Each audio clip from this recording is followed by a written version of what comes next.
Hello, beautiful people. Hopefully I can make this thing work, and hopefully the audio is all right. Unfortunately, I am on a wireless connection, and I do not have my nice microphone set up because this is my opportunity to stream. It's the only one I'm going to have for a while, and so I'm taking it. And I do not have proper studio set up. I've moved out of my house. I have everything in storage. I'm staying with family and with friends, alternating. Yeah, so this is it.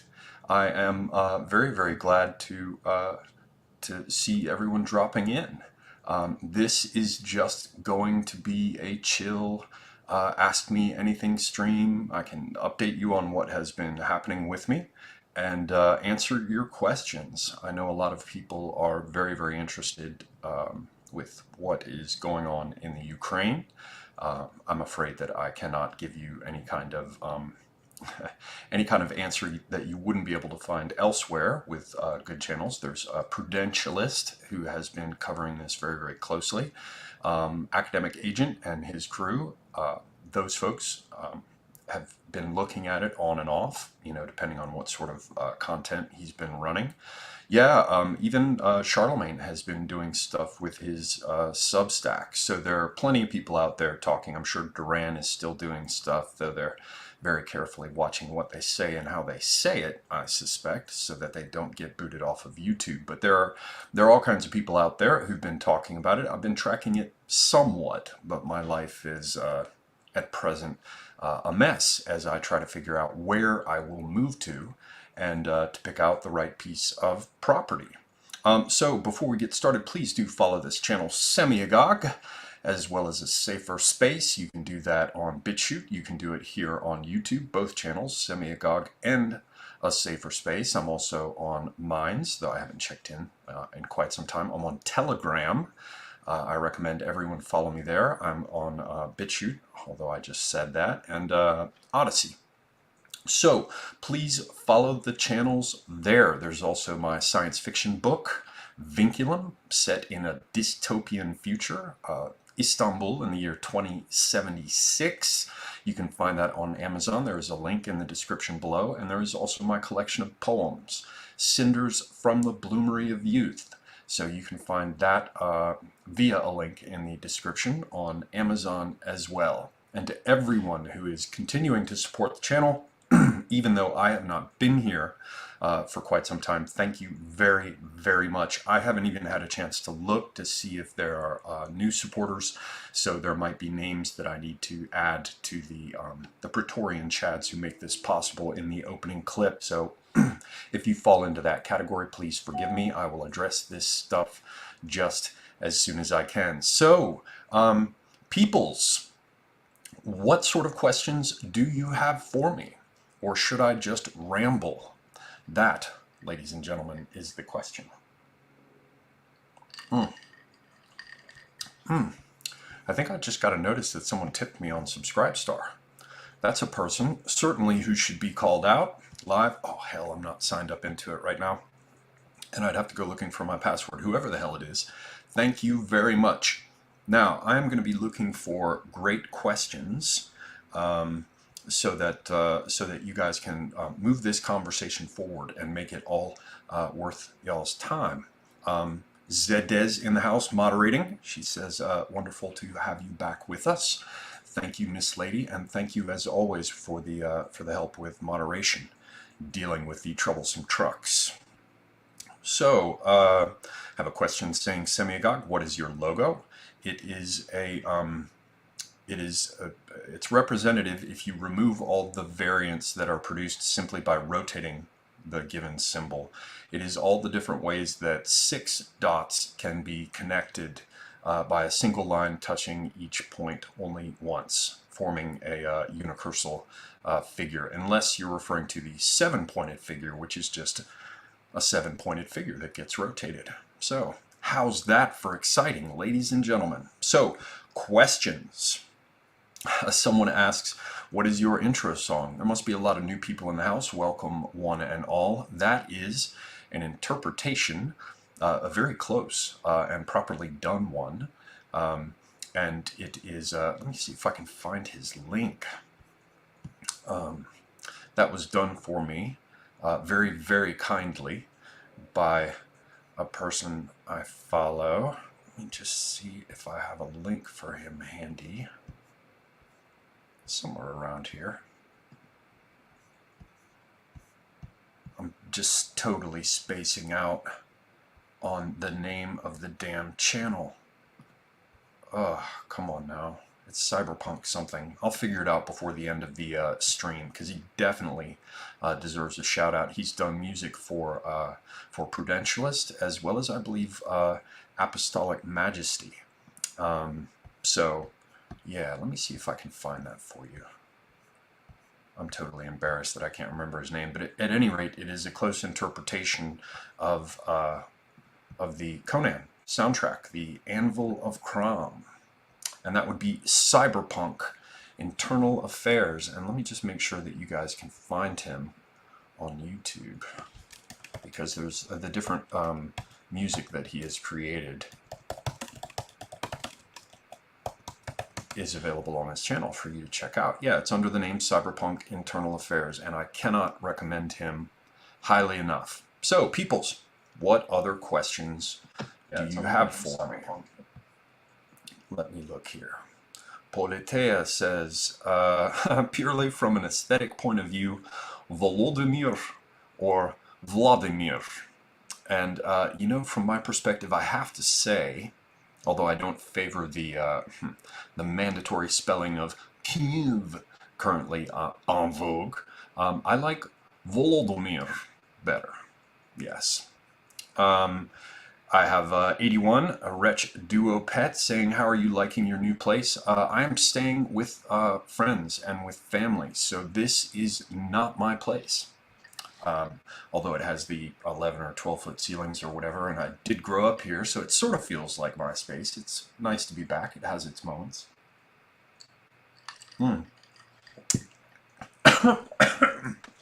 Sweet. Baby Jesus. Live and in Technicolor. Where else can you see such high quality entertainment, ladies and gentlemen? So yeah, I'm not in my new place yet. Prism, man, it's been a while. Good to see you around. He asks, thoughts on the purported uptick in post-jab myocarditis. Give me just one moment so I can have a stroke.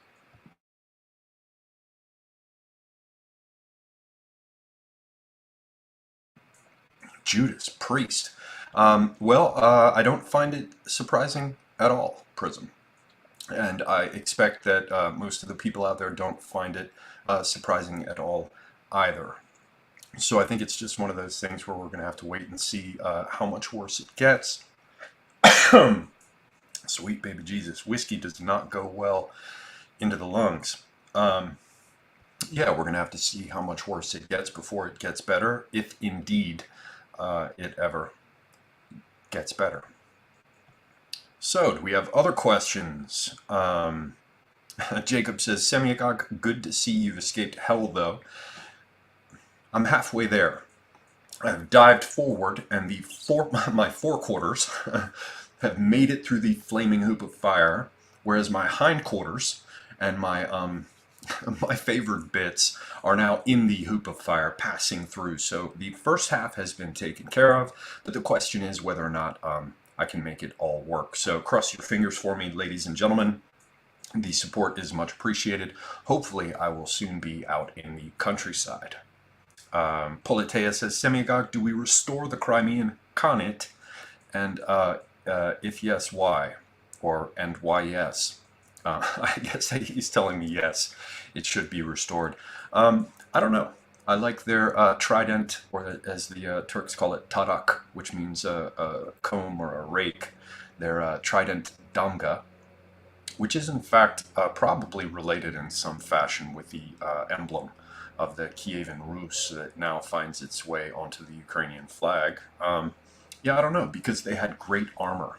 There's all kinds of fantastic riveted chainmail coats with all sorts of attached elements to them, little emblem blazons. I think they're actually vestiges of ways in which metal plates were affixed to chainmail armor in the Byzantine period. Beautiful helmets that the Crimean Khans, as well as some of the Circassian tribes, use, as well as a very, very fine Tatar saber that people who lived in that region from the period, from the era of the Golden Horde forward used.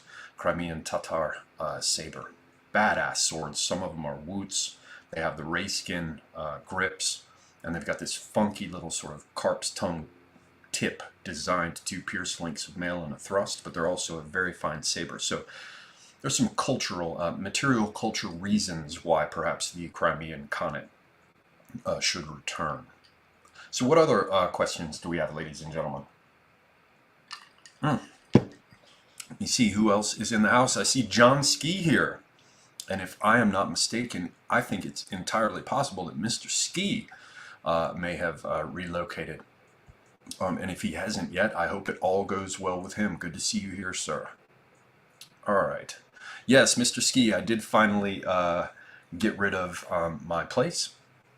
And yeah, I'm looking for a new one now. But the one piece of property that I really liked the most, or well, one of two that I really liked the most, they're both gone. They both sold because it took so damn long in order to get this taken care of. And the moving of boxes, man. Some of the people who follow me on Twitter know it, but because I've talked about it there. But cubic feet and estimates of weight per cubic foot reveal to me that the books that I have, just the books, not the rest of my household, come to about 13 tons. And yeah, it's one of those things, you know, before you go on a trip with a woman and you have to jump up and down on top of the suitcase and sit on it and basically put it in some kind of massive hydraulic press in order to be able to zip it closed. That's what filling my storage space was like. And it's a 10 by 30 storage space. And I mean, straight up, the boxes are stacked too high. The weight of the books is probably going to crush them. Anyway, I need to find a new place. I need to find a place to put my ass. So, what other questions do we have here, peoples? I should say again, for people who are just coming in, this is going to be a chill Ask Me Anything stream. I have not really been in a position to follow everything as closely as I like. I don't have my proper microphone. I don't have a great deal of privacy. Tonight I do, which is why I'm doing a stream. But yeah, I have some things in the future, hopefully, that I will do. But they're all tentative at present. I had to turn down a couple of streams that I would have otherwise very much liked to have gone on because I can't really lock in my schedule at this point. So, yes. Yes. Nemo says Microsoft purchased Activision for $68 billion. Seems like they want to compete against Facebook for the dominant metaverse. Have you ever played Call of Duty? No. I'm an old man now, and so the idea of spending really any time, to say nothing of too much time, playing video games, when I have to cross the Chinvat Bridge and confront my twin in my journey to the afterlife, I don't want to have to stop and explain to him why, you know, I don't know what amounts to 10 or 15 years of my waking life was absorbed by staring at garbage created by other useless human beings, no more remarkable in any respect, and in many ways less remarkable than myself. So, what else do we have here? Did Semyagog parachute into Ukraine? Oh, hell no. Hell no. I'm not of the Reddit battalion sort, and yeah, places where I can go to die for no reason are, they just generally don't call out to me. They don't call out to me as a tourist destination. So what else do we have here, peoples? Roshi Strider says, Semyagog, just for fun, if you had to make any predictions about the future of America, what would those be? Well, I think we're on a knife edge, and I will say this. If there is not significant upheaval and any number of destabilizing revelations that occur between now and 2024, instead of it just being likely to be very bad, it's almost certainly going to be very bad. And even at this point, being hopeful about anything is probably, I don't know. My optimistic nature means that I continue to feel that it's possible that all kinds of great things could happen. And the predictions of my now dead friend, Mr. Tim, continue to ring in my ears. So I'd like to think something good could happen. And note, I said good, not great. But I don't know. I have my doubts. Let's see. Over the next year, really less, you know, 10 months, somewhere in there, 8, 10 months, um, I think we'll see one way or another whether it's just likely to be worse or just certainly going to be worse, and how much worse it will be. Mm. You know what? There is a very obnoxious little cord that rattles against a brass lamp whenever I move in this house. It is most tedious. All right, what else do we have? Wurstauer says, Semigog, do you have any interest in gardening for food crops when you move? Yeah, and maybe even chickens. Yes, absolutely. And I want to look into what I can do about various types of fungus, mushrooms, mycelium, or whatever the hell you call it, and snails even. I kind of like the scene in Delicatessen where there's an old man wearing goggles in a basement who subsists entirely upon snails. And if I had to think, escargot and butter as an apocalypse food actually is not too bad. So, yeah, fearless leader in the house says hello. Hello, right back at you. I see Fiend J is here. Very good to see you, sir. Sabrina says, are you still in Georgia? Yes, I am for the moment, but I hope that will change soon. And Prude is in the house. I should recommend The Prudentialist. Check out his channel. I think I mentioned that at the outset. Great stuff for current events, geopolitics, strategy, the great game, as it were. Okay, what is next? Sonny Jim says, Semiagog, did you ever develop that bromance with Mr. D over bookbinding? No, but if I were gay, I mean, yeah, I'd have to talk with Mr. D. I think he's probably a little too overbearing in real life, being the striking figure that he is with a history of bullying. But yeah, I'm straight, so I can only admire him from afar. As for the bookbinding thing, I think that was going to move forward, and I was entirely screwed by my schedule, so perhaps that will happen in future. I hope that it does, because D is quite into that and has a real live collection of antique books. I myself do not. I just have a bit of knowledge about the binding, but hopefully that will happen. And what is next here, ladies and gentlemen? Suitcase story about... Oh, Red Devil's Advocate says, I missed the start of the stream. What was that suitcase story about? I was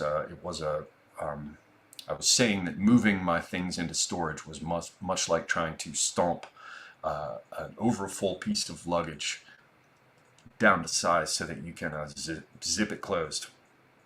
I think something's going on with my brain. I think I have some sort of mental deficiency that keeps me from properly pronouncing Z these days. I'm having a hell of a time saying Z. Perhaps it has something to do with my twilight years. Oh my God. I had to leave my house, pack my things, wander around the world, and deal with human beings. Realtors at closing. Buyers. I tend to despise humanity. For a little bit there, in that sort of middle period, when Trump was in office, I attempted to,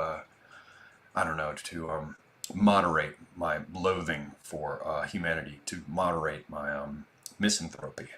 And man, it's back with a vengeance. I just hate human beings.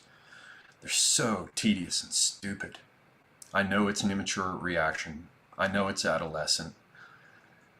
I know that I probably conjure the same reaction in others, and for good reason, but I still just fucking despise them. Most of them are no better than they should be.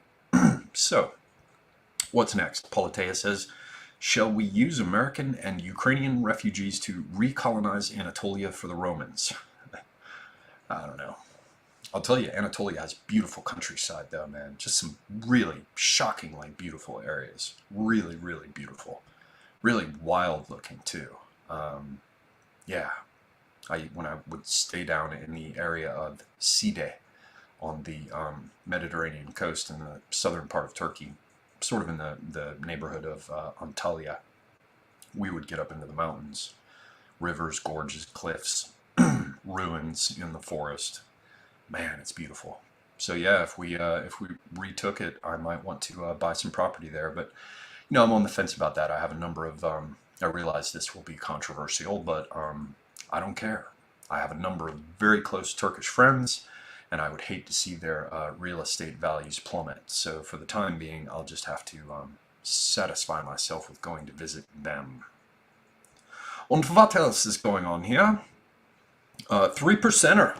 Hello, says Semigog, what kind of Scotch whiskey do you like? Well, I like bourbon and rye. When I do drink Scotch, I'm rather conventional. I like the peaty, smoky Islay malts. I like Lagavulin best, and the older Lafroig is pretty good. But I don't drink it much these days. I like Maker's Mark, Bullet, but I ain't proud. If I'm gonna mix up a mixed drink, Jim Beam will do fine. I think this is Maker's Mark. I drank all the Bullet. And so, what is next? I see 99 Iron Duke is in the house, out of Britain. He's got a channel of his own if anyone wants to check it out. And he says he likes all dogs and a fair number of humans. Well, he's a more tolerant and accepting person than I. AWFI says, Semigog, what books are you currently reading? Here's one I'm reading. Let me see. Oh, let's check out. Gotta reach it. This one. I'm rereading it, actually, because eventually I hope to talk with Frody Midjord, another channel and online personality I recommend. I read this in the past, but I'm rereading it now. It's about the evidence, and there's quite a bit of it. It's pretty much conclusive that that Crowley was a spy for the British government, and he used his issues and various strains of degeneracy as cover.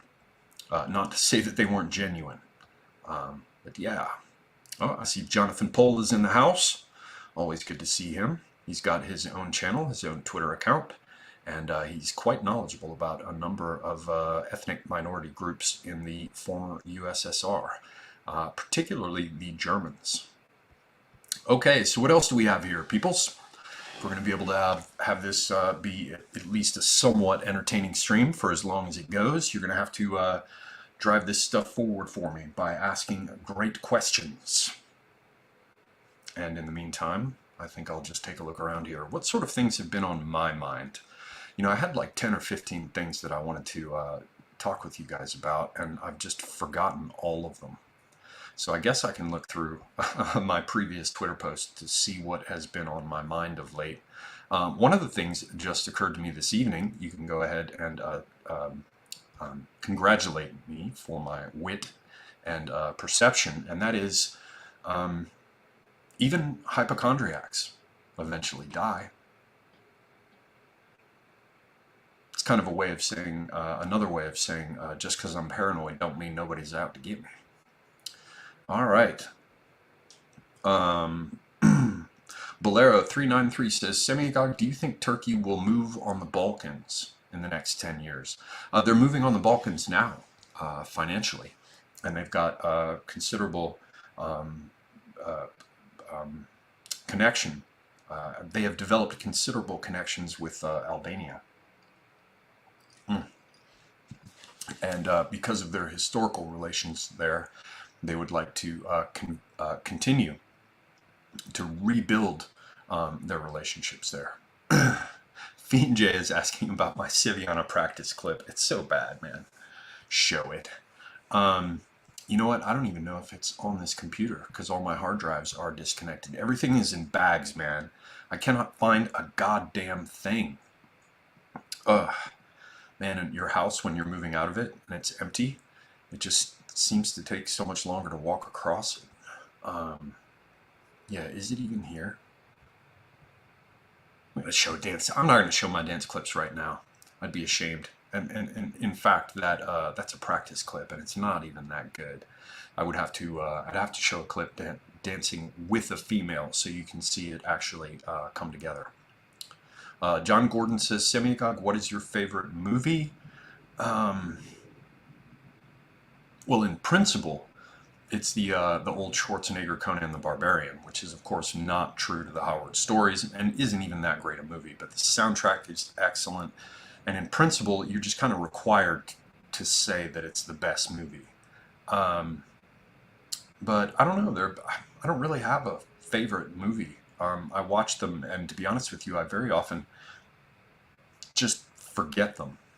So, yeah, another aspect of getting old. King Salmonfish in the house. Hello, sir. Good to see you. He says, have you heard of Russell J. Gould? You could put out a call for advanced language lads. He has a mathematical formula for language. I've gone further. I am not familiar with that. Yeah, I did have one right-wing linguist recommended to me, but I have not yet followed up with the guy because everything has been chaos. Nullus, Abnormocracy in the house, has a channel of his own as well, and a dancer. Yeah, good to see you, man. Fiend J giving me a hard time about dance. Will says, Semiagog, are there any interesting predictions Tim made that he didn't share with us? No, they're all pretty much out there. They're just ways of phrasing it or details about it that he might not have gone into in one case or another. But up until the point he died, he still believed that that the various traps and levers that Trump was going to pull could still be pulled and will still be.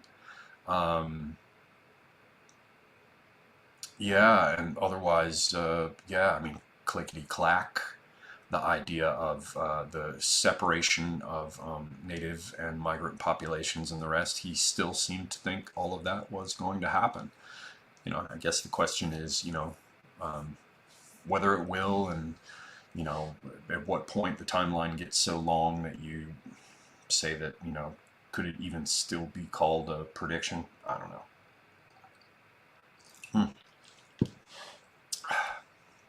Right as I got past about 45, as I started to get close to 50, man, whiskey just started to taste better and better and better. It really just tastes great. Don't know what's up with that. 99 Iron Duke says, do you agree that Crowley and Julius Evola would likely have got on? I don't know, man. I don't know. Because the Crowley stuff is pretty superficial compared to the stuff with Evola. There's a great deal of the Crowley material that to me just seems like someone is being willfully obscure in order to create ambiguity and mystery. Whereas with Evola, most of it that I've seen, I still have not done any kind of close thing with Evola. I've read like part of one of his books and read about him and heard about him, but from what I have seen of it, while it is obscure and hard to get your head around some aspects of it, it doesn't seem to be willfully so. So my impression is that Evola probably would not have been very interested in Crowley. You look at other people like, what's his name, Gurdjieff, who I recently just read again, having forgotten.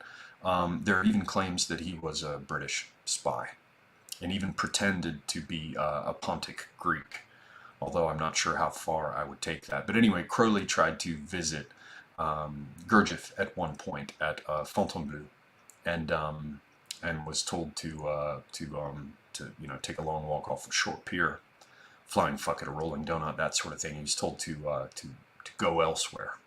So my suspicion is that most people really didn't have time for Crowley or interest in him. And in many respects, the guy definitely was as full of shit as a Christmas turkey. Dunkelheit says, Semigog, what do you think of the New York Times saying the Hunter Biden laptop is real? Why now? The implications of it are insane considering what's on it, although normies will just ignore it all. Yeah, I don't know. The only thing I can say about that is I have long thought, what was that vibration? Was that my phone? I'm having phantom phone vibration moments. I have for some time, and I used to talk with Tim about this, and I believe for those of you who've watched the channel for a while, you've probably seen me talk about this in the past, but I believe that the Russian intelligence services were helping Trump, and that the idea, not with winning the election or whatever, but that in a very quiet way behind the scenes, it suited Russia very much for Trump to be in office. And it suited them, for example, to expose things that were going on in the Ukraine. And so while Russia and the United States are certainly not natural allies, though there are many ways in which it just would seem to make sense for them to work together, despite the hackles that raises in China and this third great power, all the reasons that they would then attempt to thwart that. Russia and the U.S. And the U.S. under Trump, they had some aligned concerns, and I believe that the Russians were helping Trump. Why do I bring all this up? We're talking about things like the Hunter Biden laptop, and people have been curious about the Ukraine and the rest. Russia is being pushed back into a corner. I don't believe that it's going to be that it's likely that they, will the fifth column inside the country is going to take them down. I don't think they're going to be able to bring Russia down just with their normal color revolution crap.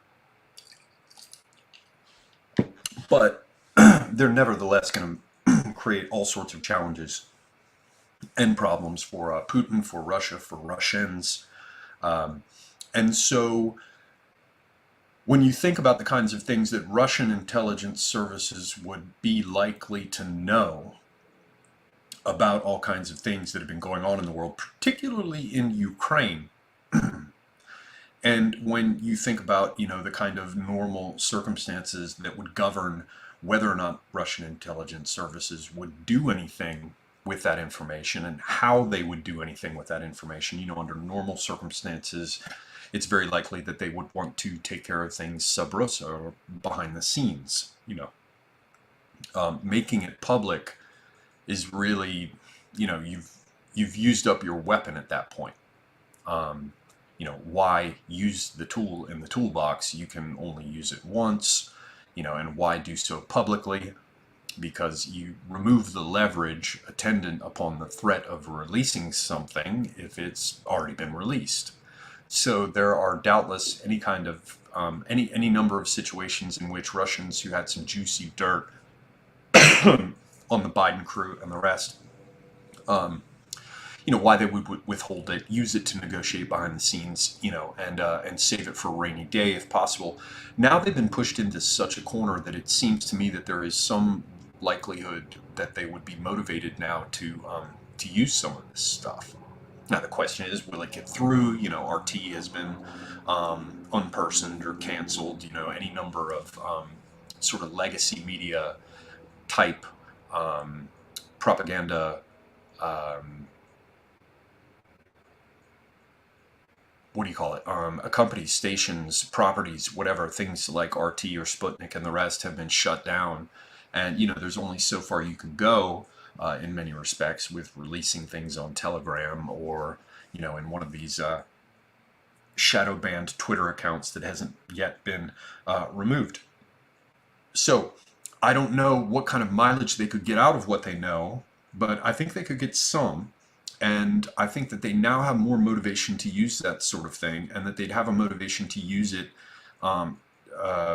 coinciding with any effort by Trump or the people who back him, more importantly, to do something with the 2022 elections and 2024. So when you ask about the Hunter Biden laptop, I don't know. Something might be coming. And if it is, you know that there is a good reason for Russia to want to get involved in it to some extent, as well as whatever factions, if any, there are in the US and abroad that back Trump. Or other nationalist candidates, or, I don't know, alternative globalist candidates, if you prefer. There's a huge there's a war going on right now, and a very large part of it just got more kinetic than it has been thus far. So really, anything could happen.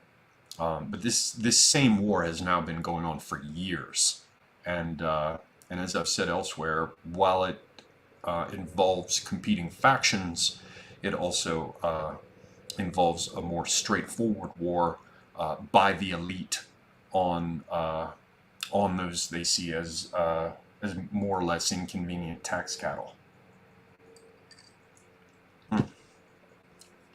So,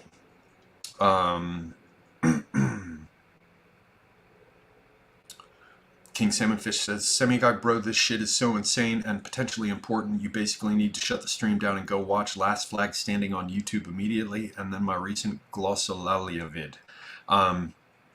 Yeah, sorry, man. While that sounds interesting, I can't just stop my live stream and go watch that on your recommendation, but I will keep it in mind for later when I am done with this. If indeed I have not, gotten so far into whiskey that it seems unlikely to be interesting or productive. All right, let me just check this in here. Okay. Whoa. I just pulled off this damn Roland Barthes thing that I was saving for later. I can't even, I hate this. I'm traveling, my stuff is in storage, I don't know where anything is, I do not always have time or privacy, and now I have to work off of this one 16-inch screen when I'm used to having 2 monitors as well as this central, oh my God, my first world problems. You know what the good news is about first world problems though? We're all of us beginning to learn about third world problems too. And as we continue to import that world formerly known as third, we can dispense with our first world problems and, I don't know, embrace all sorts of really exciting and interesting third world ones, like gang rape and guinea worm and drug-resistant tuberculosis and Hep C and, yeah, Zika virus. There are all sorts of things to entertain us. And now I don't know what on earth I'm going on about now. So let's see if we have any other questions, ladies and gents. Let's see here. Nullus says, fully agree about the taste of whiskey getting better. Yes, indeed. I might actually have to just go get some more and pour it, because this is swiftly disappearing. And what next? John Ski says, Semiagog, why does the left not care that everyone sees their pedophilia out in the open? Are they that stupid or secure with their winning? I don't know. I mean, if the recent past is any indication of whether or not they really have to worry about things, I mean, can you blame them for doing like Mel Brooks in History of the World Part 2 or whatever, with Piss Boy saying it's good to be king. For them, it's good to be king. And here we have Travis Blaze. Hello, Travis Blaze.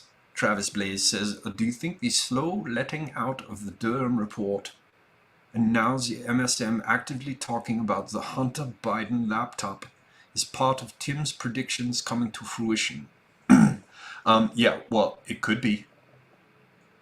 The problem is it could also be just more of the exact same shit that we've seen over the last 5 years, where it always seemed like something was going to happen. And we know that the overwhelming likelihood is that they have actionable knowledge of wrongdoing, various parties, and you wonder to yourself, as I did many times prior to making and sticking with my failed predictions about the election. They're just enormous. They're just mountains of things. If I even wanted to go back through them in my mind, I could be like, well, there's this, and then there's this, and then remember Imran Awan and all the computer stuff, and you know, going into lawmakers' offices and the Capitol, and I mean, there's heaps and mountains of that stuff from back in the day where nothing ever happened. And so, yeah, the stuff with the Durham report and the possibility that something could happen with it, or, Delaware um, uh, uh, district attorneys or whatever they are, special investigators, I can't remember, but looking into Hunter Biden's history and his emails and, the foreign agent registration stuff are, yeah, maybe something would come of it, but thus far, nothing has ever come from any of it. So we'll have to see. Prism says, Semiagog, from a game theory perspective, I have a hard time understanding why the U.S. deep state uniparty wants to avoid extracting oil in the U.S. directly. Thoughts? Well, one obvious answer is that if you shut down the U.S. production, then you return the normal forms of justification excuse me, that have been used in the past to force the United States to play global policeman, right? So if there's a problem in Iran, or things look unstable in Israel, or if Saudi Arabia is worried, we've got to go do something because the energy prices have gone through the roof and the American taxpayer can't put up with that, so we've got to go and be policemen off somewhere in the Middle East. Once upon a time, that would have been the motivation. But I would suggest that there are two other things going on here today. One is that thinking in terms of the interests of a given nation, that's clearly something that has, for the most part, gone the way of the dodo. I would not say that there aren't cases wherein or with which you can usefully conceive of the power blocks involved as, at least in some respects, being nation states. But the number of circumstances where you can do that, the situations where that can apply, they're more limited than probably they have been for quite some time. And a lot of times you can only really apply that understanding partially, right? So you can say that China, you can think of it as a nation state, except it has its imperial projects around the world. You can say that militarily, the Chinese army does want to defend its nation, so that applies there. But then you start looking at the way in which Chinese ownership, that is also a part of the Chinese Communist Party, overlaps all over the world with major corporations that are doing globalist things, right? So, if you're talking about an energy company that has a large number of globalist stakeholders and probably a large number of Chinese too, right, then it's harder to think in terms of a nation state. So I say that because from a certain perspective, the United States, well, they just don't give a fuck if it goes tits up or has problems, because that raises the prices in the United States. And I can't imagine now that, maybe Europe provides as much income from people buying energy for their vehicles as the US does, but otherwise Europe and the US, these are the big blocks where the energy companies get enormous amounts of their money from people who drive cars or pay their heating bills, just because it's such an advanced economy and there are so many consumers in the United States. So though it would seem to be contraindicated if you were concerned about how a nation would get on and how people there would move forward with things, when you remove the idea of any kind of nationalist motivation on the part of any of these players, then it becomes really simple. They're like, well, let's just let's screw up energy production in the United States so that the costs go up. That means more per barrel. That means we can recoup some of these enormous losses that we had with the energy industry during the COVID period. When you actually had to pay to store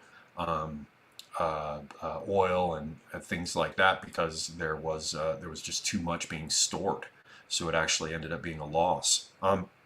So that's one reason it raises the prices and makes people have to pay more again, and they can fill their coffers back up. There's also an energy aspect going on with Russia. Um, but I think ultimately the other point, because I was going to talk about two, one is the business of nation states and the rest not being really the best hermeneutic filter to apply to this, or the hypothesis, that has very limited applicability and explanatory value. The other one is the whole business of Build Back Better, which always, of course, necessitates destroying everything first, and the business of you'll own nothing and you'll be happy, and the reset that is said to be great, that of course isn't happening. I don't want to piss Susan off. Of course, there is no such thing. That's simply a conspiracy theory. But if you wanted to force everyone over into the domain of renewable energy, then basically curb stomping global energy and logistics, that'd be a great way to do it.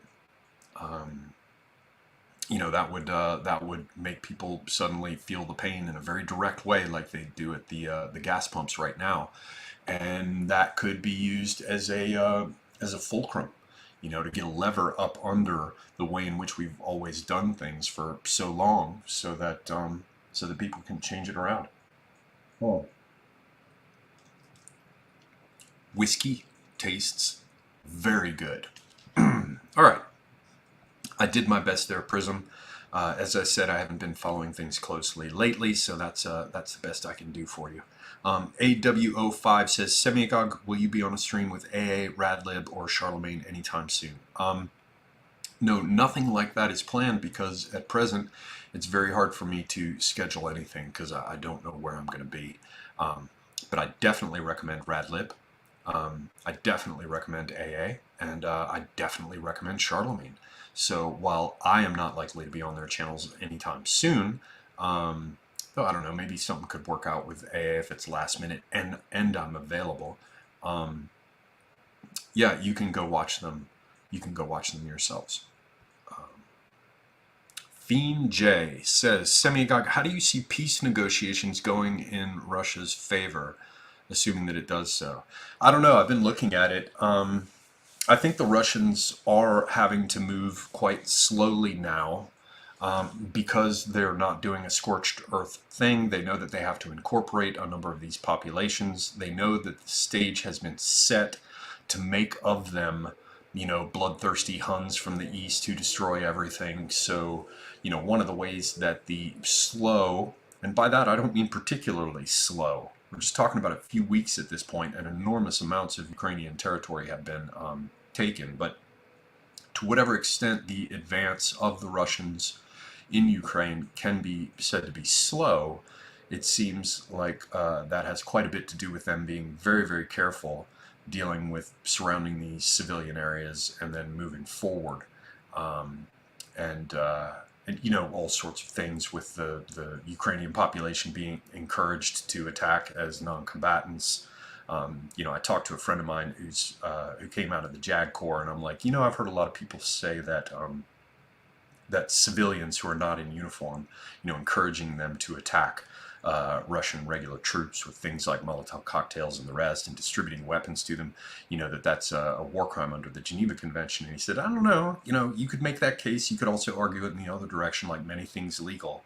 Though he said that is a possibility, that it could be taken that way. But he said, even if you don't want to go there into that area of ambiguity, you can look at it very, very simply. By encouraging the civilian population to do that, you remove their protection as a civilian population, and they become enemy combatants and are subject to attack at that point.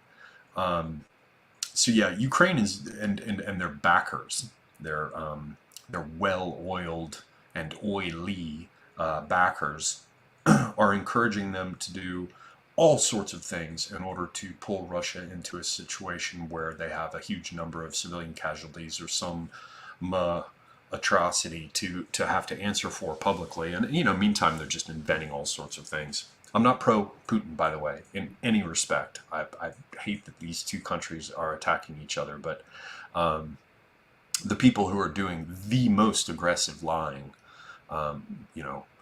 which group it is that's doing that is very, very clear. And and yeah, you can't help but want to some extent to see them have to publicly eat their lies. You know, there's a certain point at which you've seen them shit on the floor so many times and get away with it that you want to watch them have to eat it. You know, I mean, as repulsive as that is, that metaphor really does. It captures how disgusting I find them and their behavior. So while I'm not certainly not on Putin's side, I don't think Putin is a quote unquote friend or whatever. In this respect, his behavior seems understandable to me. And yeah, so we'll, in terms of the negotiations, I think they're going to be put off for longer than some people might expect. There's talking about them happening very soon now, but I think Russia is going to want to make certain things quite clear. However, there are problems because the United States and NATO are very strongly backing Ukraine. And a lot of people seem to think that the United States can't field a military force anymore because they were they were so humiliated in Afghanistan. We can see that they've lost their global role, and you know they have no more power anymore, which is all bullshit. The United States, while we're teetering on economic chaos, and while there's not a whole lot of public will behind it, there are still all kinds of ways in which the U.S. Army and certainly NATO can bring enormous strength to bear. And they've had many, many years to prepare for what Russia is doing there. And they're, you know, Germany is distributing Panzerfausts, and the U.S. has sent, you know, javelins and Stingers, and it's not easy going for Russia. I think the conclusion, the way things are going to unfold, is pretty clear. I think Russia will end up being more or less victorious in the region, but I think they need to take more real estate. Or they need to seem to be able to move further to take more real estate to improve their negotiating position. So I don't think we're going to see negotiations just yet. I'm guessing, I could be totally wrong, tomorrow, you know, they could all sit down and declare a ceasefire, but yeah, I think they're going to take more real estate before they really get down to it.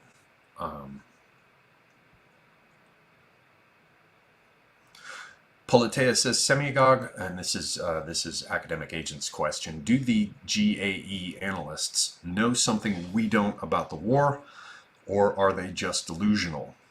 Or are we delusional? No, I think they're just flat out lying. I don't think most of the analysts would be told, you know, or but quite the contrary. I'd pretty much expect that they wouldn't be told if there was something up everybody's sleeves. You know, the globalist sleeves that would, you know, suddenly and dramatically shift the situation there. Or we just saw what we saw with the coup. So at this point, it seems almost ridiculous to imagine, you know, as I often do. So I'm ridiculous too. I'm just like, oh my God, they just still keep fucking up this way. Like they still eat it. They puke it up and eat it again. They get lied to and then they swallow it and vomit it up and then eat it again. Or someone's puking it up again and they're all eating it. They're just such fucking idiots. And or they're so malicious and dishonest. I don't think they know anything that we don't. I think they are really delusional.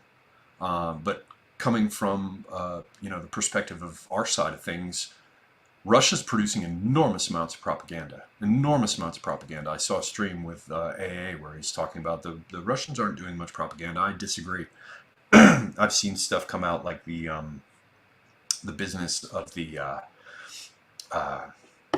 what was it? I've seen Russians producing songs that are in Russian, but they're sung to the tune of Dixie. Da da da da da da da da da da. That's targeted. That's propaganda. It's not mainstream, but it's there. Russians with Attitude is definitely, you know, pro-Russia. They're Russians. They want to tell this side of the story that they want the rest of the world to see. They're not presenting things objectively. I believe the business about, the old Philippines, the Moro fighters, and the apocryphal, perhaps, tale about the American commander who said, smear your bullets with pig fat so that the Muslim Moros in the Philippines would, be afraid to be shot. Um, the whole association of that, I think, with Mariupol and Chechen fighters coming in and how they were saying, you Chechens will get you, that totally smacks of Russian propaganda. Totally smacks of it. And then doing that at a time when Chechens are being deployed there, that's just designed to get them fired up to want to, kick ass and take names. That strikes me as Russian propaganda. Putin is saying any number of very interesting and in many respects accurate things publicly. There's all sorts of Russian propaganda, and much of it is going through these alternative media channels. So, maybe we're delusional too, to some in some respects, to some extent. But still, propaganda in the strict sense being acknowledged as coming from Russia as well, their lies just don't seem to be as egregious. They just don't. Whereas the stuff coming out of the West is just like, you motherfuckers are crazy. So yeah, I don't think the analysts really know something that we don't. I think they're just, they've got one speed or one setting for the volume of the bullshit that they spew, and it is 11. And that's just how they do it. See, Yiz the Eunuch stopped in. Probably gone by now, but good to see you. And hello, Yiz. All right, what else do we have here? Further questions. Did I miss any? Or scroll back here. Sorry, peoples. Just looks like it just looks like I did miss some stuff. Let me see here. We've got Nulla saying, how many months do you give until the German economy collapses? Man, not long, because as high as the gas prices have gone up here, Europeans know that it's way worse there, because they sell by the liter. So whatever crazy percentage jump that you see, multiply that by 3 to get something like that. I don't remember what the conversion is, but it ends up hitting them a whole lot harder. And you're also talking about, energy for heating. So, yeah, I don't know. I mean, maybe the German economy is collapsing now. I don't know. But it's a mess, man. And it's not going to be better. And everybody has to remember that this is right on the heels of all the COVID stuff, which is, of course, not finished in these places either. So, yeah. Fiend J says, Semigag, a single tear. He's Scandinavian, so it'd be a single tear for your single screen. Screen. Yes. Well, your sympathy, your empathy is striking to me, Fiend J. Tomb of Arminius says, well, we've already got the third world leaders established. Semigag, yes, indeed we do, don't we? Roshi Strider says, Semigog, any philosophers you would recommend? Their books in particular. Any who you would avoid? Yeah, I'm a bad one to ask about specific philosophers, because I have a passing familiarity with philosophers and philosophy, but it's never been a big focus of mine. I mean, everybody I think goes through a phase of being very interested in Nietzsche. For me, it happened. Unlike for everyone else for whom it happened in high school, for me it happened in my early 30s. I first started reading him and I was like, holy shit. I don't know, Max Stirner, some of the funky esoterica, people like Giordano Bruno, but I don't think that that's really going to be of much use to most people. Those are sort of recondite areas of interest for me. I know Greg Johnson has a degree in philosophy, and from everything I've heard of him speaking, he genuinely knows his shit about philosophy. So if you are interested in that sort of thing, I'd go and check out some of his content. I don't find him solid for anything having to do with the pandemic. but in many other respects, Greg Johnson knows his shit, and one of those respects is definitely philosophy. So that'd be a place to go check. I'm sorry, I can't be of more use to you. The Muncie Wolverine talks about the narrative shift and how it's brought boomers back on side. Yeah, it's pretty puke-inducing. 99 Iron Duke mentions just get ready for not being able to afford meat and the blackouts due to totally inefficient green energy for more of the third world problems. Yeah, it's fitting to get exciting. Yeah, and that's maybe something we can talk about one day, 99 Iron Duke, once I'm settled in or whatever. But it's an interesting subject since you have a military background. I wonder how that works in Europe and in Britain. Certainly, you could probably answer for Britain. But in the US, there are a lot of people who are preppers or whatever, or also have experience with firearms, having grown up with that, the Second Amendment stuff. But I wonder how former military people in places like Europe and in Britain, how, if at all, because maybe they don't, how and if so, if at all, their attitudes about what's going on and the situation that's coming in the future might differ. Do our former military in Britain and even in Europe, are they more red-pilled on things, having been taken up to the top of the mountain and shown some aspects of reality that the civilians don't see, or with all the major modifications that they've undertaken with wokeness? Have even those pathways to understanding been vitiated? And I don't mean for elite special forces kind of operators or the SAS or something. I mean just for people who were in the military and did their service and maybe were in infantry or armor or artillery or whatever. Are they more likely to have sort of gotten a sense of what's going on, or are they totally paused and crazy at this point too? I mean, these days I'm an old man, so I don't even know what's going on with the general public. I've had to go out in public more now after having sold my house and emptied it and rented everything and had to deal with folks, and now I'm having to talk to people in different states, trying to find a new property, and I'm just like some old country mouse now, even though I'm trying to get out of a city. I don't even know what the fuck's going on these days anymore, and the more important aspect of it is that I don't know that I even fucking want to know what's going on. Again, returning to my earlier point about my loathing for humanity and my misanthropy. But whatever it is that's about to come for most of them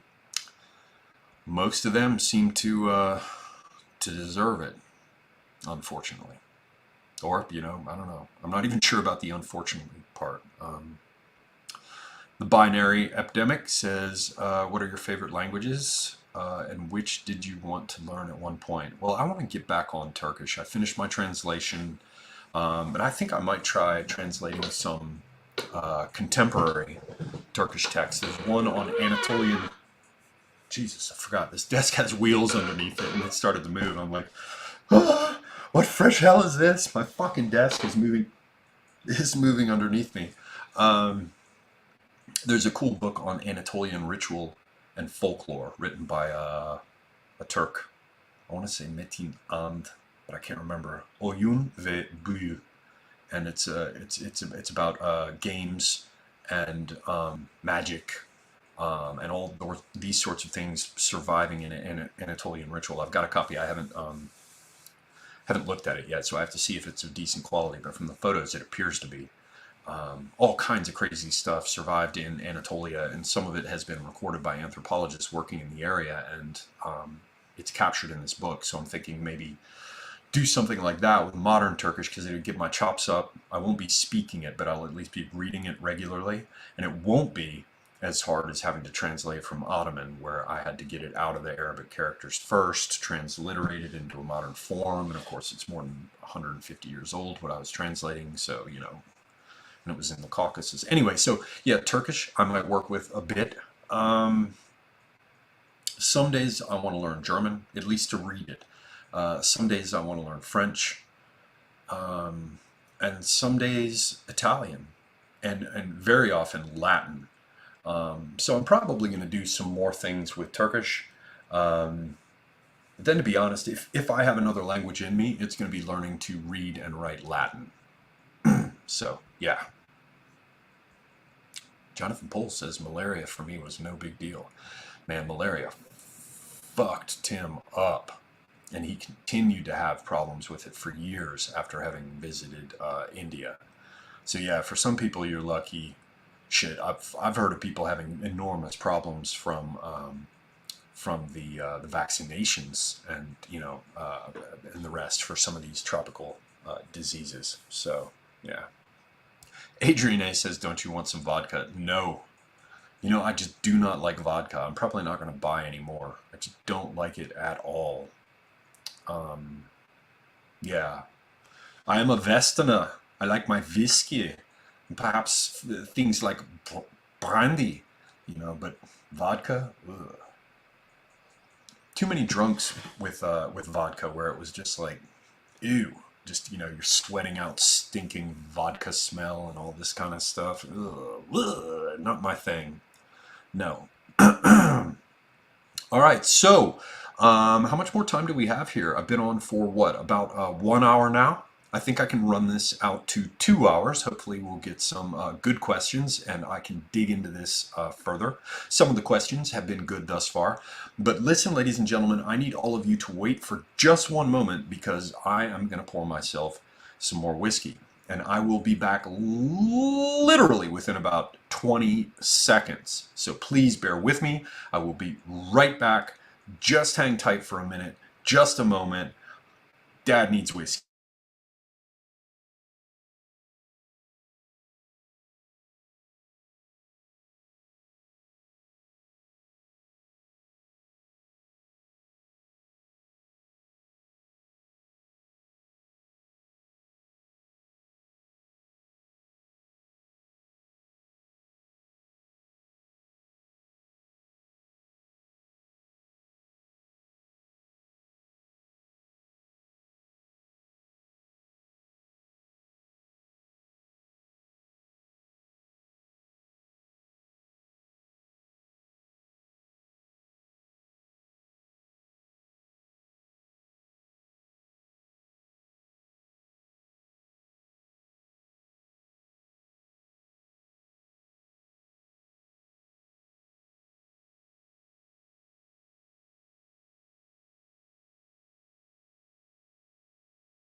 All right, so it took more than 20 seconds, but I don't take any kind of audience, certainly at this point, for granted, so please forgive me for taking a moment to do that. Let me just do some flaming expressions of entrained into my whiskey in order to prepare the taste just this last little bit. Whoa, isn't that exciting? Isn't that fun? A little trick, boys and girls. And it really does taste quite good. The trick is not to burn all of it, because some of it gets burned up. It gives it a lovely little flavor, but a lot of it is obviously consumed in the air with flames. So the thing is, you have to express that a few times without the match, and then with the match. And always use more bitters than you think you would have to. And instead, for your old-fashioned, instead of using simple syrup, which is just repulsive, use maple syrup, ladies and gentlemen. Use maple syrup. Man, some days I just want to live on maple syrup. That's much better. Okay, so what do we have, ladies and gentlemen, for interesting questions from the folks? That was that last question about vodka. Thank you for reminding me that no, I didn't need any goddamn vodka. I needed whiskey. Vorpelanvel says, Semiagog, I grow a wicked beard, but it's springtime. How do I go about trimming myself a proper set of mutton chops, yaya? With trimmers. I mean, you just plug them in and buy them, and you go, zzz, and then the hair comes off your face. Although I will say, man, the best trimmers that you want the Andis clippers, cut the closest. That's the one the brothers use to do their little, trim lines and things, and cut their little fake lines into their head and the rest. But they cut very, very close, and they can be adjusted to cut very, very close indeed. So yeah, the Andis clippers, the more expensive ones, are higher quality. There are tons of clippers that you can buy that just don't work for shit. They're just garbage. Whoa! Looks like I got another tip on Subscribestar, whoever it is. Thank you, ladies and gentlemen. And as I mentioned at the start of the stream, to everyone who is still supporting me, even though I have been radio silent for so long and I am screwed with this move, thank you very, very much indeed. Seriously, thank you. So yeah, I don't know what to tell you about mutton chops there, balls. All right. The Muncie Wolverine says, Semiagog, Gonzalo, Coach Red Pill, is convinced the American way of waging war is for pigs now that he's seeing the Russians not level cities. Well, it all depends on what you're trying to do. The Russians are paying a real price for that. They have serious casualties. I don't know what they are. I'm not saying that the Ukrainian numbers are correct, but there's no doubt that by opting to take this approach of not just crushing everything in front of them, because they're going to have to keep whatever territory that they obtain, and they're going to want to try to rebuild those relationships in the future, because these are people who are very closely related to them. They're cousins, so to speak. They occupy territory that is in fact the historical point of origin for the Kievan Rus. If I'm not mistaken, AM would have to come in here and tell me if I've got all that quite right, but I think I do. There is a price that they pay for taking this approach, and there can be no question that they're paying it. To whatever extent it's taking effect, I don't know, but absolutely it must be happening, and that is more dead Russians. So, yeah, if Coach Red Pill is saying, the American way of war is but the Russian is Coach Gonzalo, or whatever his fucking name is, I don't know, there's something off about the dude. I don't know anything. I don't have any inside knowledge. I'm not making any claims about him, but my impression is that it all just smells. It all just smells. And I'm not saying whatever reporting he's been doing from wherever he is, because I haven't paid much attention to it. I'm not saying it's wrong. Don't know anything about him really, but something about him smells. So yeah, I don't know. Whatever. King Salmonfish says, Semiagog, Zelensky is obviously the weak link in all of this, despite the behind the scenes. Optically, he can radically alter events. I don't know, can he? Maybe. Yeah, I don't know about all that. It's all this nonsense. What's going on here? Wait a minute. Oh, I'm way behind. I gotta go fast and catch up with you guys. And I'm seeing a bunch of old subscribers in here, man, which is very cool. I like seeing the old dudes from back in the day. Not that I'm upset about the new ones, but I like seeing those names from way back when. And a lot of people, you don't know this, but I have to try to keep track of people over on Twitter and on Telegram and over on Odyssey, though not as many. YouTube, of course. So a lot of you guys change your damn names, and you change your avatars or PFPs or whatever, and I have no fucking idea who you are, because I've gotten to know you over the years. It's like, if I see Zedez, see, I told you I can't fucking say Z. If I see Zedez, I know who that is, right? Fiend J, I know who that is. Prism, I know who that is. King Salmonfish, John Goris, go check out his ghost tank animations. But a lot of you have changed things around where others have not, like Minoan. Yeah, so let me catch up here. What did I miss? Muncie Wolverine, I already answered that one. King Salmonfish, I answered that. John Ski, Zelensky will ban 11 Ukrainian political parties with Russian ties. Yeah, yeah. Because it's so important. We have to take care of democratic parties. Fuck, I can't even do a Ukrainian accent. The point is that they're just as full of shit as a Christmas turkey. It's just ridiculous.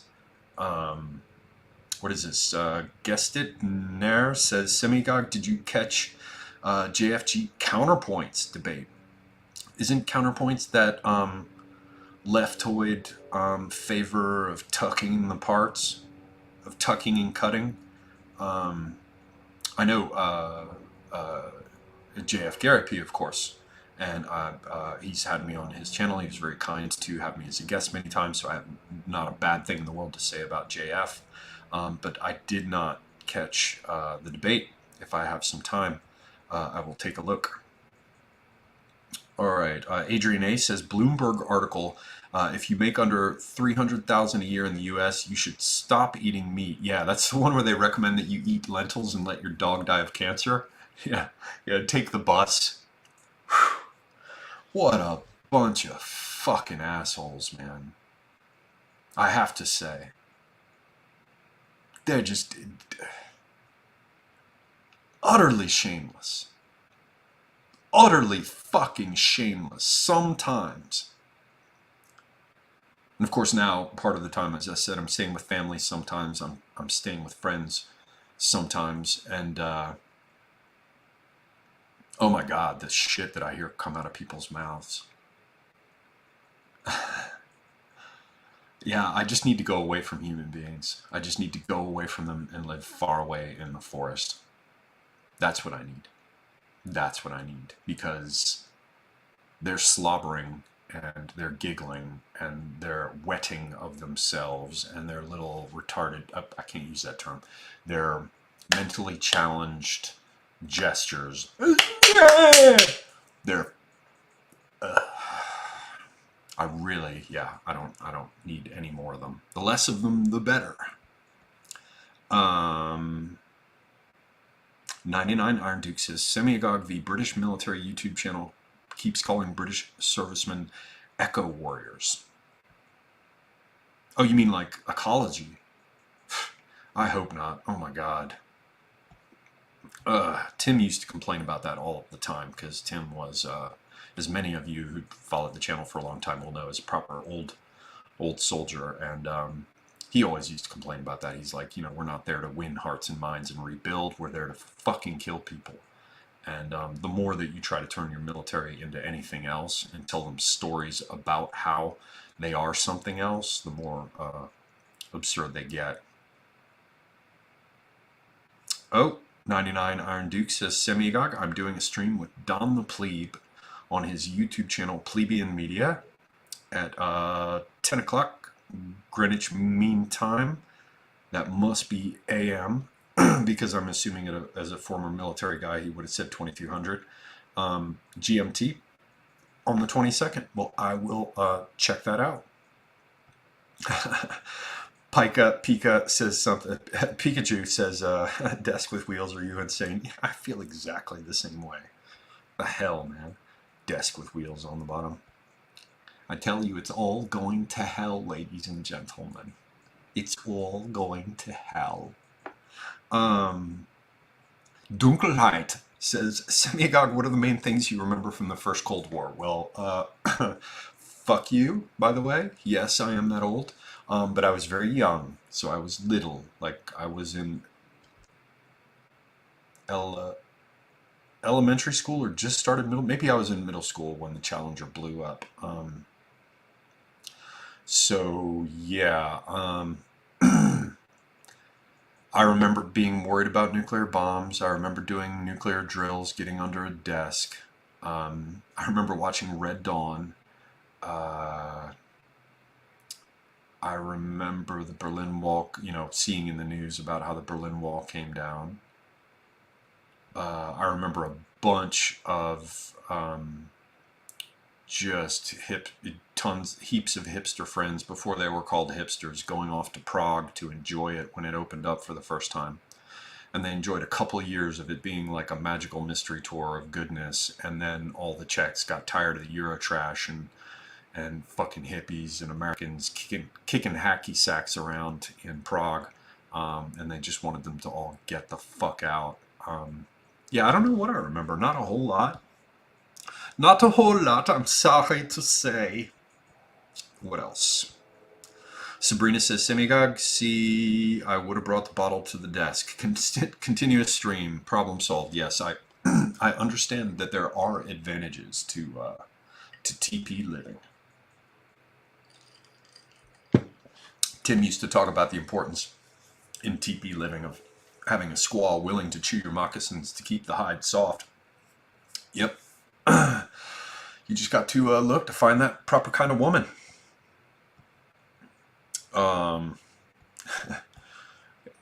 Some of this I probably shouldn't read. Guessed it. Nair says, Semigog is officially drunk. No, I'm not. This is my second whiskey. And each one of these is like a double, I guess, or 1.5 or something. So it's between 3 and 4 whiskeys, and I'm not even there yet. And I ate beforehand, which is surprising for me. So you get what you get. Okay, I should also announce again, or maybe for the first time, because I don't remember if I did so at the outset. This is a one-off. My channel is not back yet. I have to find a place, get an internet connection in there, buy it, get set up there before I'm going to be like properly back. But as soon as opportunities like these present themselves, I will do these one-off streams, and perhaps, okay, stop wobbling. That camera wobbling is going to make me nauseous. Let me see if I can not bump the desk with wheels. So anyway, this is this is a one-off. My channel is not fully back yet. Bear with me. I will do what I can to get it together as quickly as I can. I just have to find the right property, man. Maxi123 says, what whiskey is in that beauty? It's a Maker's Mark, and it's some Fee Brothers bitters and some maple syrup and orange peel. What else? Sabrina C says, you have to get the funds like YouTuber Montegraph does it. He calls it the Whiskey Fund, the Girlfriend Fund, the Cookie Fund, the Ammo Fund. Viewers enjoy funding his needs. Well, yeah, it's all one thing for me. You know what? Most people get way more ammo than they need. I'm not saying that it's not better to have more if that's your option, but I don't need much in the way of ammo. With women, I recognize that whether you think you're paying or not, in one fashion or another, you would be paying, but I'm not sure that I would need a fund for a female. To have enough cases of whiskey in the basement, I might need a fund for that. Not for a cookie fund, though. I did discover in my recent Brit Biscuit Quest 2020 or 2021 that the best biscuit, that's a cookie for people who are not familiar with that from the US. The best biscuit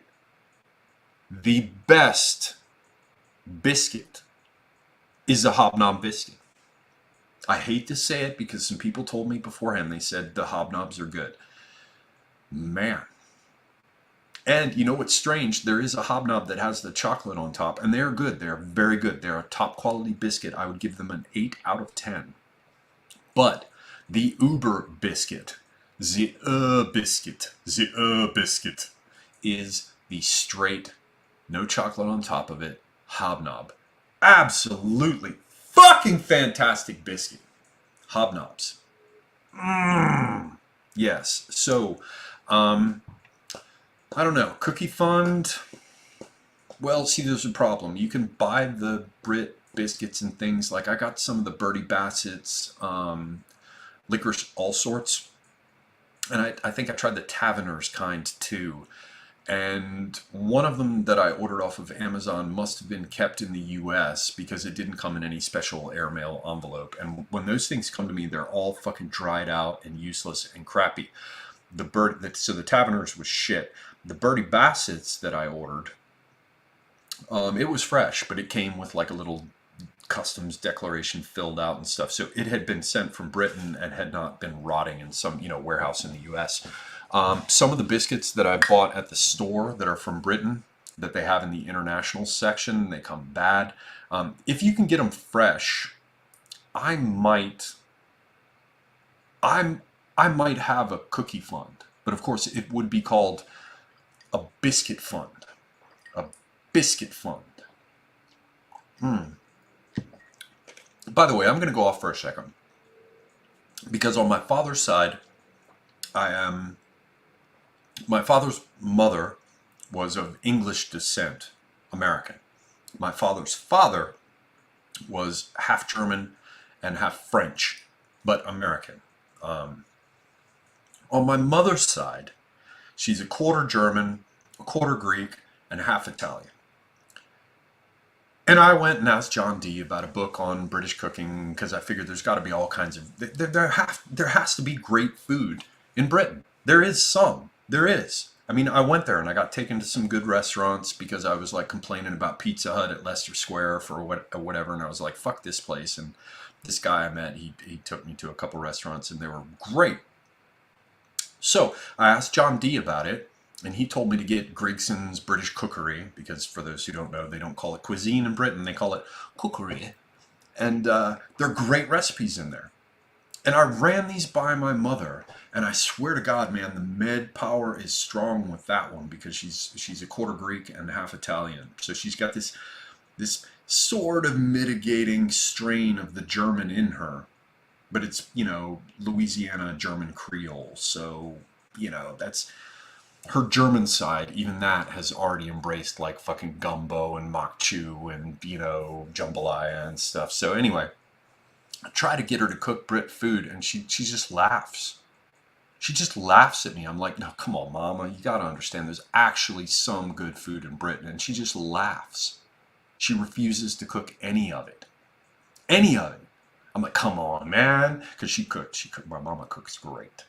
And I'm like, come on, you get to try it with some Brit food. She doesn't even want to recognize that they have food and that it matters. She talks about keeping an open mind about the Germans because she has some German ancestry, but she doesn't even really believe they have good food either. For her, it's all Italian and French and New Orleans cuisine. That's it. And she just doesn't want to, I don't know, she paid a little bit of attention to how the Turks, also Mediterraneans, prepare their eggplant and things like that. By the way, the Turks do a great job with eggplant. They also do a great job with lamb. Not as good with the octopus. The Greeks grill octopus, and it's the Turks, they produce it differently and then chill it. Anyway, so yeah, cookie fund, maybe. Ammo fund, all right, if you want to send me ammunition, I won't send it away. Whiskey fund, yes. Girlfriend fund, no. Just on principle. I want to lie to myself and pretend that I'm not going to end up paying through the nose to have a woman around, one way or another. Okay, so which one is next? Man, I'm far behind. Sorry, I had to go off on that thing about British cookery. Und what one is next now? Man Ray of Hope, 23. Haven't seen him in here for a while, or her. I'm not sure which. Midterms are coming up. What new thing do you think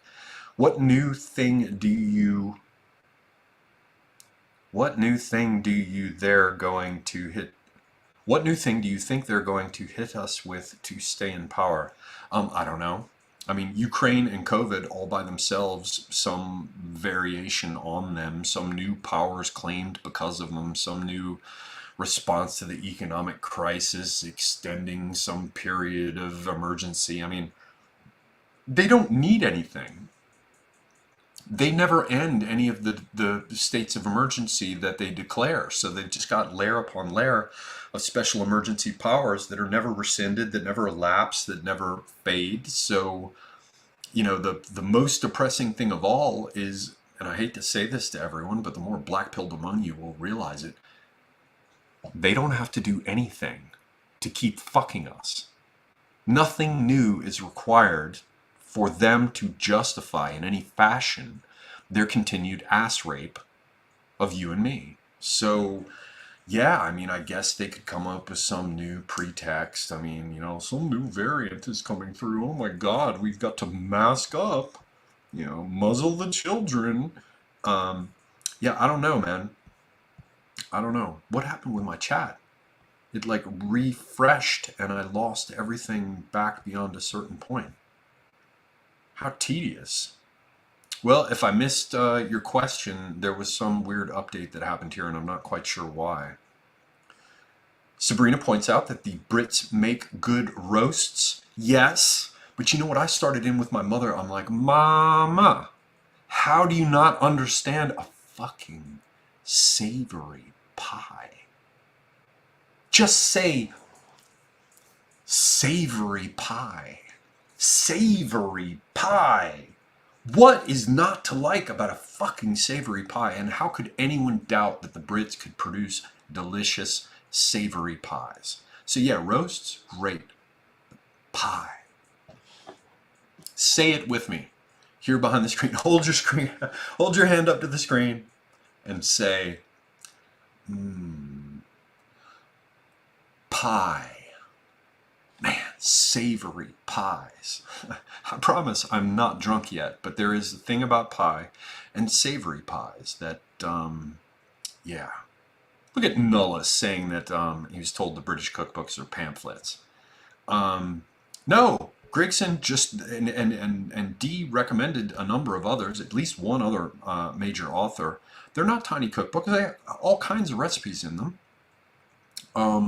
Yeah, I don't think they're I think the Brits get absolutely unjustified hard time about the food. I'm not saying that they have a whole bunch of stuff that I'm not saying they do not have any number of things that are probably, you don't have to do that. I wouldn't go there, boy chick. But likewise, there's all kinds of stuff. There has to be all kinds of things, and there certainly are at least a few things from there that I myself have had, so I know it for sure, that are fucking good. Say again. Pie. Okay, next question. Und wer are we now?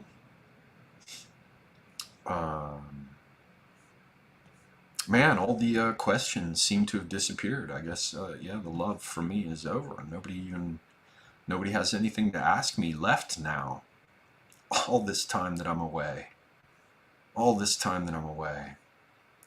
And the questions are gone. So how much time is left then, since nobody loves me anymore? I got roughly a half hour left. 25 minutes or something.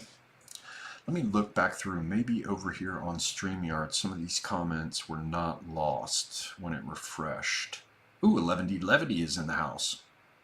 Another one. Old channel follower. Good to see you. Cooch to 69. John Chorus. Fiend J. 99 Iron Duke. Scarlet Ann P. Look at all these peeps in the house. Minoan, I already mentioned. All these old names. Zedez, John Ski. Sorry, I'm just looking through here. Again, Travis Blaze, old school. Prism, old school. Really makes me happy to see these ones from back in the day. Means they all didn't disappear when Tim died and you were left, sadly enough, just with me. Drunken Mongoose. Another old school one. Got myself a lovely silver zigzag money clip. Another old school channel follower, much appreciated, very glad to see him here. Who else do we have? I'm looking for questions too. Pole in the house. He says guinea worm has been eradicated. Just wait, Dr. Pole. Just wait. I think they can surprise you with what kind of shit that you thought we were finally done with. They could bring back, so we have to screw with it yet again. All right, yeah, definitely all the old questions are still over here in StreamYards. So I am just checking to see what else is in here. Come on, good questions, peoples. Binary Epidemic, also. Old School Channel guy recognize. Adrian A, already mentioned. Old School Channel person. Und who else is here? I think I saw Faith L. Faith Ale, Faith L, F.A. in the house as well. I saw earlier. Another Old School Channel person. I'm looking for questions though, people. It's your own damn fault if you don't ask me great questions. Great questions are what I am waiting for. And it is up to you to provide them. Johnsky. Yeah, man. Let me look over here and see if someone came through. Oh, looks like something happened. Oh, wow. Shit. A bunch of shit happened while I was looking over on the other side. Prism said, thoughts on the future of Taiwan. I don't know. You know what? That is a thing to bring up about Tim in terms of things that he had discussed in the past and maybe talked about a few times with me offline. He just laughed every time when I brought up the whole business of taking back Taiwan, or, the Chinese, mainland Chinese actually attacking Taiwan. He would just laugh and laugh and laugh. He's like, it's nothing but a show. They have no need to do it. There's no reason for it. I don't know all the thinking about that, but he seemed to think that the theater of Taiwan was much more useful and valuable for the Chinese, being what it was, an ongoing source of theater, than in any respect something that they had to resolve. So, I mean, the only thing I've learned since the days of talking with Tim is just how much Japanese money is in Taiwan. Like, if Taiwan were taken off the board, I think the Japanese would care a lot less. Like a lot of the things that have happened with semiconductors and advanced chip manufacture and all that kind of stuff that's being handled in Taiwan. Japanese money is behind huge amounts of it, and the Japanese just paid a whole bunch of money to create a rail system in Taiwan. Like, I don't know. Let me just say this. I don't think necessarily that there really is any pressing drive on the part of the Chinese to go and take it. So, when people are like, oh, well, because the U.S. is stretched thin, they look like shit in Afghanistan. Now they're trying to do something in Ukraine. This is the perfect time for the Chinese to invade Taiwan. I don't know that they really need to. So, yeah, I don't know. But there I shared with you Tim's thoughts on it in the past. Bolero393 says, your mother is correct. British cuisine is irredeemable. Well, it's British cookery. And yeah, I'm not going to believe that until you take on, for example, somebody like John D., who knows his shit as regards cookery and cuisine. I think D could easily make a case that there is good food there. And remember, I've been there. I've had food in Britain that was great. It was great. I'm not saying that British cuisine is the equal of French cuisine. I'm not even saying that that British cuisine is the equal of Italian. However, I'm also not saying that it isn't. I don't know enough about it. But there is a lot of great food in Britain, and I don't think they deserve all the shit they catch.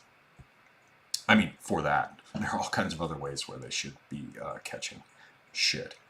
BS says, Semigog, do you have any plans to stream with Dave Martel again about any other pulp writings like Lovecraft, etc.? Yeah, he pitched the idea of Lovecraft, but the problem is I don't know it. With the Robert E. Howard stuff, I grew up reading it as a kid and read a ton of it, and I think it'd be pretty safe to say that Martel knew more about Howard than I did, and I grew up reading it. In the case of Lovecraft, he knows a ton about it, and I don't know anything at all. So, yeah, I have nothing against streaming with him again. I was happy to have him as a guest, but in that area, he just knows a ton, and I don't. So I'm not sure that would be the right sort of subject for me to host guests on my channel.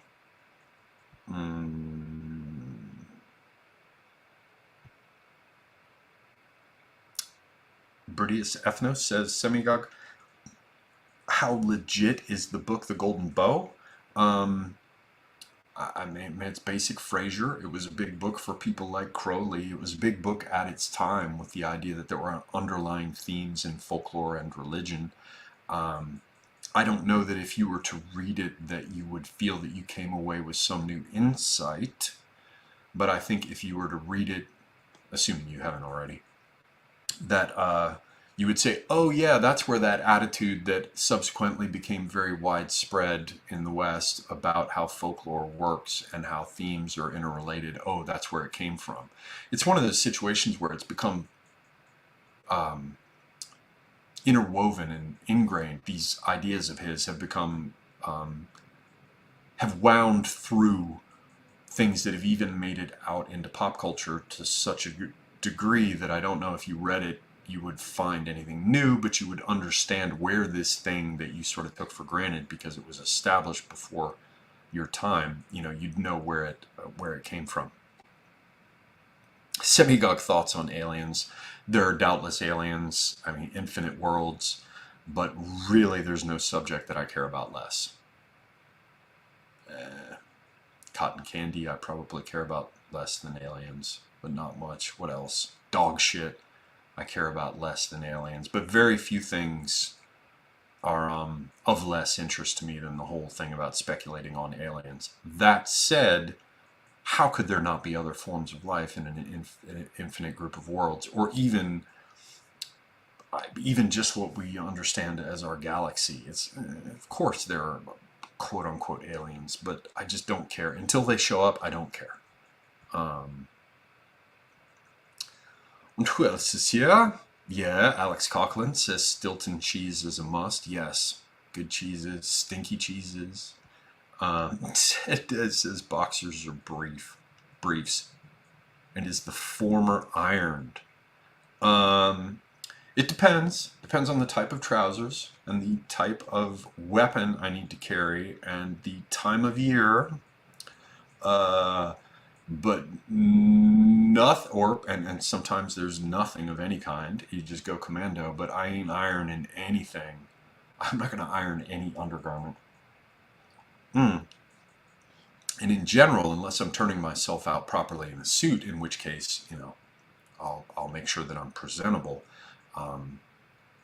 Yeah, I don't want to take the iron down any more than I have to. No, the boxes in the back are not full of books. There's an old 1930s radio up there. There's some old papers. It's all a bunch of family stuff, old photos. That's not my scene. Und what is next? Thoughts on aliens are already covered. Oh, Baggins NZ in the house. Hello.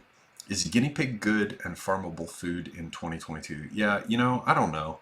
Down in South America, that's their thing. They can lay claim to fame for having introduced that as a human food source. I haven't tried it. Maybe it's like squirrel. I don't know. I'm beginning to think that, you know, in terms of an inexpensive source of food at home, I'm definitely going to look into snails, chickens, certainly for eggs, and now and again for meat. But I also want to look at rabbits. Guinea pigs. Let me do my Robert De Niro impression. I don't know. I don't know about rabbits. I just don't know. Excuse me, guinea pigs. Rabbits I like. I don't know about the rest. All right. Are my wardrobe hinges still functional? They look pretty rough. What are you talking about? Are you talking about for the closet in the background? Those hinges are fine. What are you talking about, wardrobe hinges? I don't know what the hell you're talking about, man. 99 Iron Duke says, Semi-Agog Japan has said several times now they will defend Taiwan, and I take the Japanese as the people of their word. Yeah, well, more or less. And in the case of Taiwan, where they have so many billions of dollars invested, yeah, they have a perfectly good reason to defend Taiwan. And it was only after I looked into it that I discovered that Taiwan was a Japanese colony, and they went out of their way to treat the Taiwanese very well, which was not normally a concern on the part of the Japanese because it was such an important colony, and they still have relationships there. So of course they want to defend it. There's too much money there involved for them. John Ski says, thoughts on raising children. Well, yeah, I'd love to. I'd love to father a brood. At this point, it would be entertaining. It's a little bit late, but I could definitely get them out the door to 18 and raise them right. I still have time for that, and to pass on a little bit of wisdom, and to be someone who has a whole bunch of shit, to some extent knowledge, to some extent possessions, to pass on to children so they can build more. Yeah, I'd love to do that. The trick is finding a proper woman. Women are enormously important, for obviously for child rearing. They're the key. They're the center of quite a bit of that, certainly for the first 7 years of a child's life, and they play the most important role thereafter. The thing is, you need a quality woman, and that is no easy thing. And there are any number of them out there who say that they say what they mean and mean what they say, but they just don't. Most of them, it's from a Donne poem. What's it going? Mandrake Root. What is it? John Donne. I should know this by heart by now.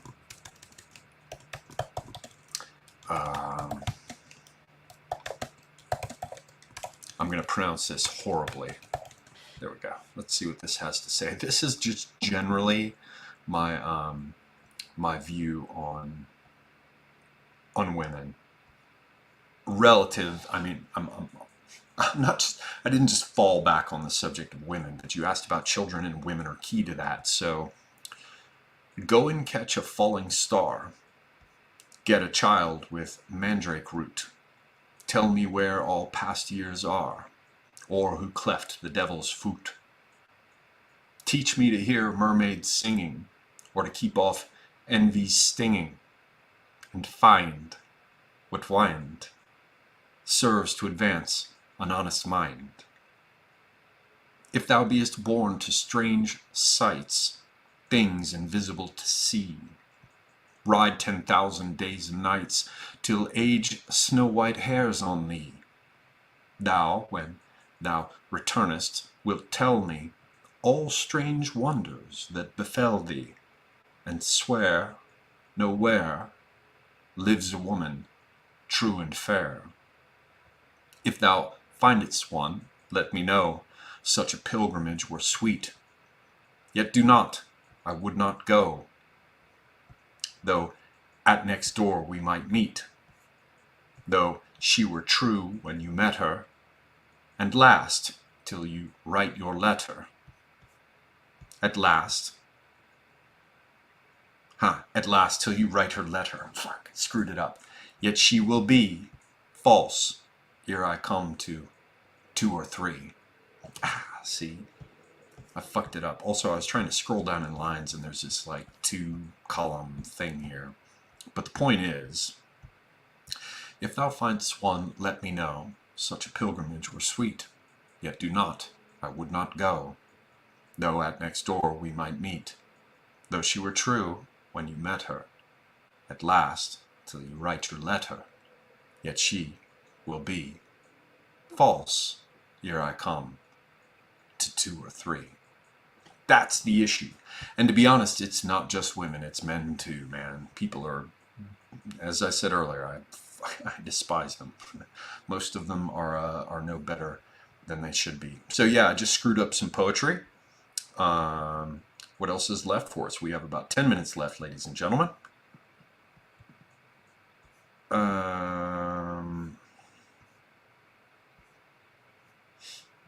Sorry, catching up here.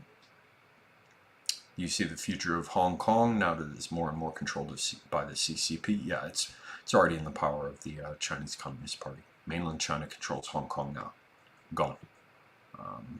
Maybe it can be, if people abroad, intelligence services, Christians in action, if they wanted to pull a lever there, they probably could and make some things happen. But the window within which they could do that, and the extent to which it would have any significant effect, both those things are shrinking.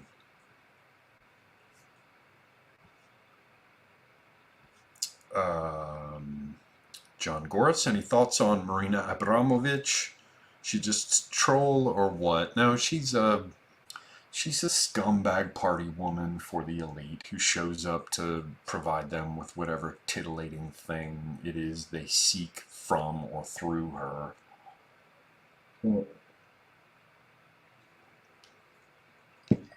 Whether or not she's involved with, all kinds of weird symbols and pizza parlors and the rest, I don't care to get into at this point. But I never found her very interesting, having been involved with the art world for some time and to a fair extent through a good friend of mine who comes from an artist family, is a gallerist.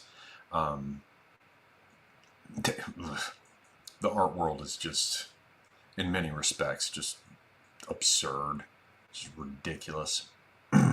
Fael says, I'm going to mortuary school right now and need to go to bed. Have a good week, good sir. Yes. Thank you very much. Love to hear about a girl in mortuary school. That used to be the career of choice for all the goth girls. Although back in the day, of course, we did not call them goths. We called them death rockers. So yeah, mortuary school. If you got dyed black hair, you're going to mortuary school. And yeah, listen to the Christian Death cassette. I guess these days it would be on an iPod or something. No, MP3 or no, it'd be tied. What the fuck do people listen to in their cars now? I don't know.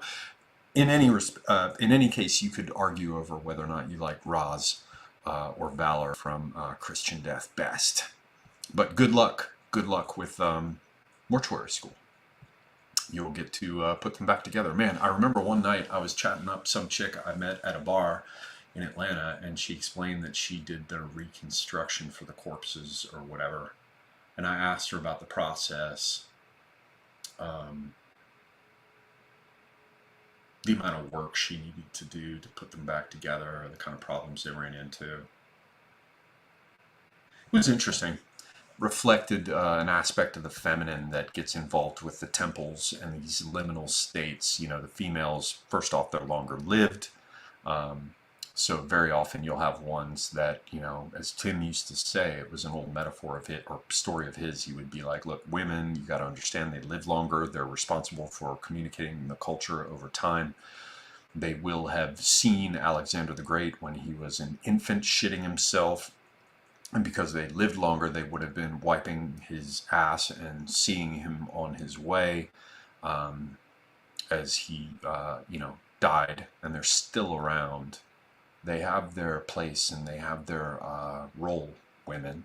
And to some extent, as is the case with this business with mortuary school, it just very often seems to be quite clearly something that in the old days would have been handled by a priesthood.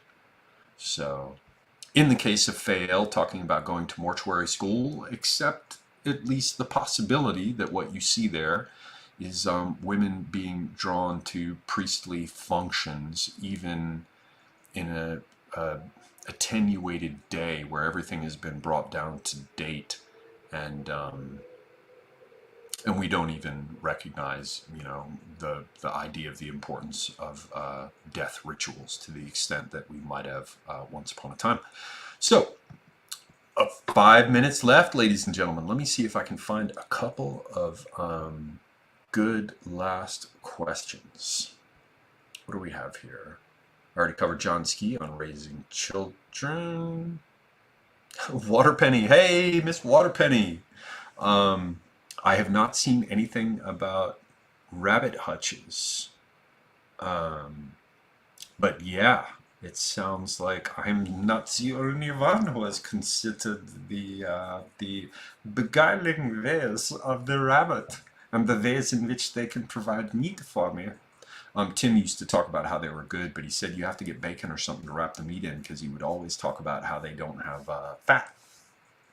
Um, so yeah, Gaelic Reaction says, Semiagog, what age are you? I am 50. Fucking 50. It's all fucking over. So there it is.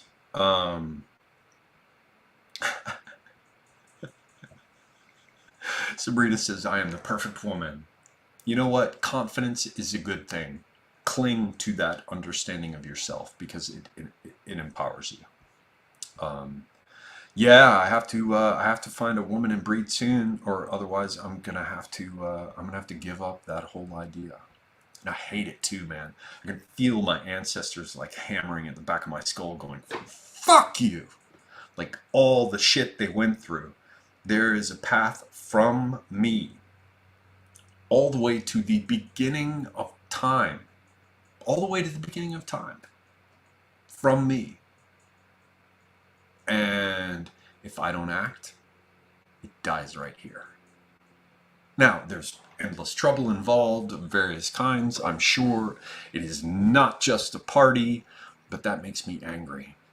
Now, I get, against the big background, if you want to talk about, the Mahatma, the great souled ones, or Ragnarok, or whatever, this tiny little window of manifestation, this tiny little facet of a facet is next to nothing in meaninglessness.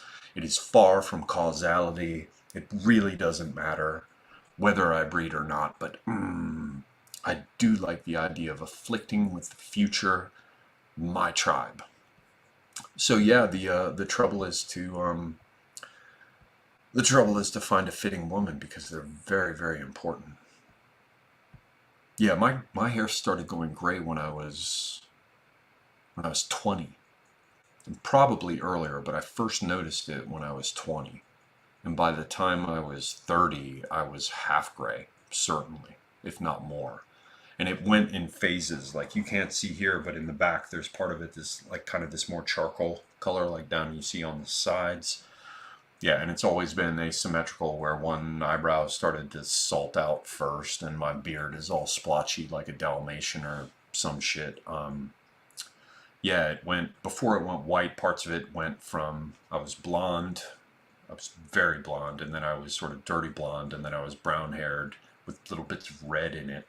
And then it all started to go to this kind of mouse brown, and then turned charcoal, dark charcoal gray, streaked with sort of medium gray. And now the dark sort of charcoal gray has been disappearing to be replaced by silver and white. My whole life, my hair has been changing. So yeah, I started going gray way early. I think it might be from Mediterranean, but with my dad, who is only French and German and English, he was, by the time he was 35, I think he was all white haired. So yeah, who knows, man? Who knows? Linda Hunter says, Semiagog, you can join me and adopt 4 beautiful children. Nope, there will be no adoption. I have nothing against people who do adopt.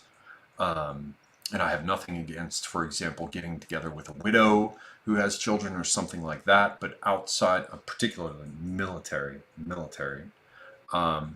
But outside of that, I have no offense to anyone else, but I don't want to adopt. I have no interest in that. It's my bloodline that I'm interested in. Semigog, your hair is easy to dye black for that goth chick look. No, there will be no more dyeing of hair. When you have hair like mine, nothing looks as ridiculous as dyeing it. Having white hair and dyeing your like goatee or mustache, dyeing your hair, absolutely not. Absolutely not. No way. So yeah, I think we're coming to the end. Yeah, just past 2 hours. So people, do you have any last questions for me? Otherwise, I will head on my merry way. I will look if there are any good last questions, but I will also say again, listen, thank you very, very much for people who keep supporting the channel. Very, very much. Thank you. I will be back, and hopefully soon. I just have to find a proper new piece of property. Definitely check out, in the meantime, all the peeps who are in my crew: Charlemagne, Prudentialist, Apostolic Majesty, Academic Agent. There are tons of people I'm forgetting, tons, but they're in there. Conscious Caracol, Marhabane from South Africa, White Rabbit. Jason Kona, I've been a guest on his channel a number of times. Jared George, tons of people. JF. I cannot at this point think of all the Skeptical Waves for audiobooks. So yeah, there are other people to listen to in the meantime. Hopefully I'll be back soon. Thank you very, very much for supporting the channel, and I will look to see if there is one last question here, and if not, I will be on my way. Somebody talking about how governments issue goth girlfriends. Yeah. All right, that's a good one. Northern Wolf says, what is best in life? Tell me, Conan, what is best in life? To crush your enemies, see them driven before you, and to hear the lamentation of the women. Yes, that is good. All right, well, from from that perspective, please join me next time. In the meantime, hang in there. Thank you for the support. Go buy my sci-fi book. Go buy my poetry. And yeah, as I said, in the meantime, I am Semiagog, and I am